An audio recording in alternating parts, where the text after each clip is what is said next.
Kannappa movie ఒక్క మాటలో చెప్పాలంటే ఒక బిలో యావరేజ్ మూవీ అనుకోవచ్చు. అంటే బిలో యావరేజ్ ఎందుకురా ఫ్లాప్ అనొచ్చు కదా డైరెక్ట్గా అంటే కాదు, బిలో యావరేజ్ మూవీనే. స్టోరీ విషయానికి వస్తే స్టోరీ అందరికీ తెలిసిందే అండ్ సింపుల్ స్టోరీ. ఒక నాస్తికుడు ఒక దైవ భక్తుడిగా ఎలా మారాడు, ఎందుకు మారాల్సి వచ్చింది అనేదే స్టోరీ. మూవీ లెంత్ అయితే 3 hours ప్లస్ ఉంది. 3 hours plus movie below average అవ్వడానికి కారణం ఎందుకంటే లాస్ట్ 40 minutes 45 minutes మాత్రమే బాగుంటుంది మూవీ.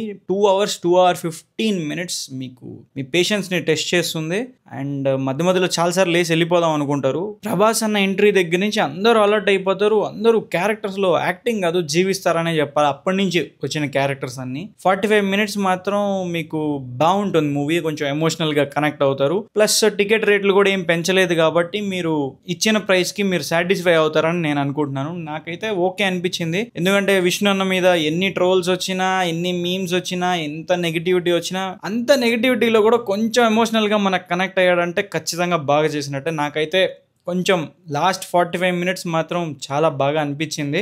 చాలా బాగా యాక్టింగ్ చేశారు మోహన్ బాబు గారు, ప్రభాస్ అన్న అండ్ విష్ణు అన్న చాలా బాగా యాక్టింగ్ చేశారని అనిపించింది. మిగతా క్యారెక్టర్లు ఎవరు కనిపించరు, ఈ ముగ్గురే. నేను నిజంగా ఏమనుకున్నానంటే ఇంతమంది యాక్టర్ మధ్యలో విష్ణు అన్న కనిపించడేమనుకున్నాను.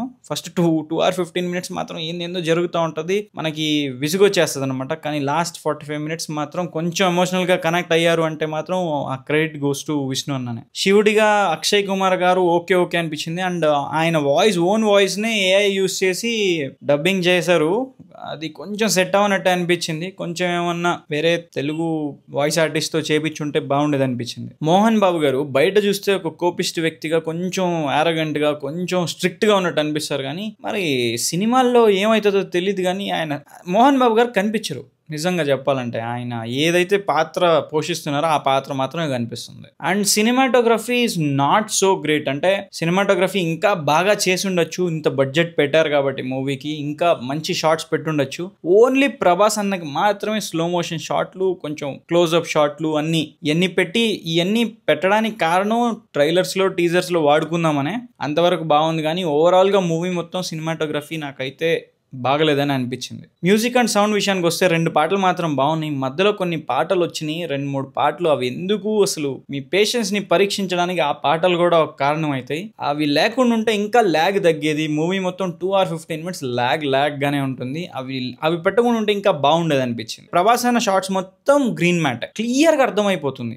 లైటింగ్ కి బ్యాక్గ్రౌండ్ కి సంబంధమే ఉండదు. అది మరి ఎంత అంటే మన మీమర్స్ సినిమాల్లో వీడియో కట్ చేసుకొచ్చి బ్యాక్గ్రౌండ్ మార్చి ప్లే చేస్తారు చూడండి, అలా అనిపించింది నిజంగా అయితే. మరి ప్రభాస్ అన్నని న్యూజిలాండ్ తీసుకెళ్ళలేకపోయారా, లేకపోతే ఆయన బిజీ షెడ్యూల్లో రాలేకపోయారా తెలీదు. మరి అది కొంచెం చూసుకొని ఉంటే ఇంకా చాలా కొంచెం ఇంపాక్ట్ క్రియేట్ చేసి ఉండేది మూవీ పైన. చాలా అంటే మరీ ఏదో మీమర్స్ చేసిన ఎడిటింగ్ లాగా అనిపించింది ప్రభాస్ అన్న పోర్షన్ మాత్రం. ప్రభాస్ అన్న బాగా చేశారు, కాకపోతే ఎడిటింగ్ అంటే ఆ లైటింగ్ కానీ బ్యాక్గ్రౌండ్ కానీ ఆర్టిఫిషియల్ గా అనిపించింది. ఆడియన్స్ రియాక్షన్ అయితే అదే చెప్పాను కదా, హాఫ్ థియేటర్ ఫుల్ అయింది. అది కూడా నాకు తెలిసి ప్రభాస్ అన్న కోసమే వచ్చి ఉంటారు.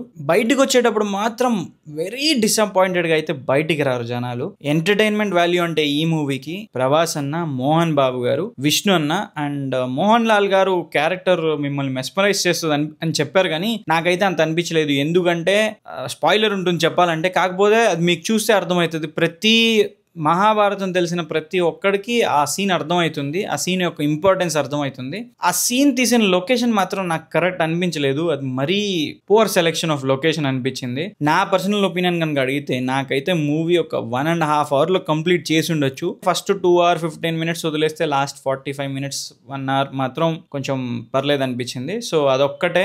సో దానివల్ల మూవీ యావరేజ్ అనిపించింది నాకైతే. కష్టపడ్డారని తెలుస్తుంది. కాకపోతే 200 crores బడ్జెట్ అని చెప్పారు. 200 crores బడ్జెట్ పెట్టి చాలా వరకు ట్రై చేశారు. గ్రాఫిక్స్ కానీ CGI కానీ మొత్తం ట్రై చేశారు. తెలిసిపోతుంది. అంటే రేట్లు పెరిగిపోయినాయేమో తెలీదు CGI వర్క్స్ కి. 200 crores అంటే చిన్న బడ్జెట్ ఏం కాదు. సో అంత బడ్జెట్ లో ఇంకా బాగా చేసి ఉండొచ్చు అని నాకు అనిపించింది. సో ఇది ఫోక్స్ ఇవాళ మన వీడియో మీకు నచ్చిందని అనుకుంటున్నాను. వీడియో మీకు నచ్చితే లైక్ చేయండి, నచ్చకపోతే కామెంట్ చేయండి, సబ్స్క్రైబ్ మాత్రం ఖచ్చితంగా చేసుకోండి. Thank you.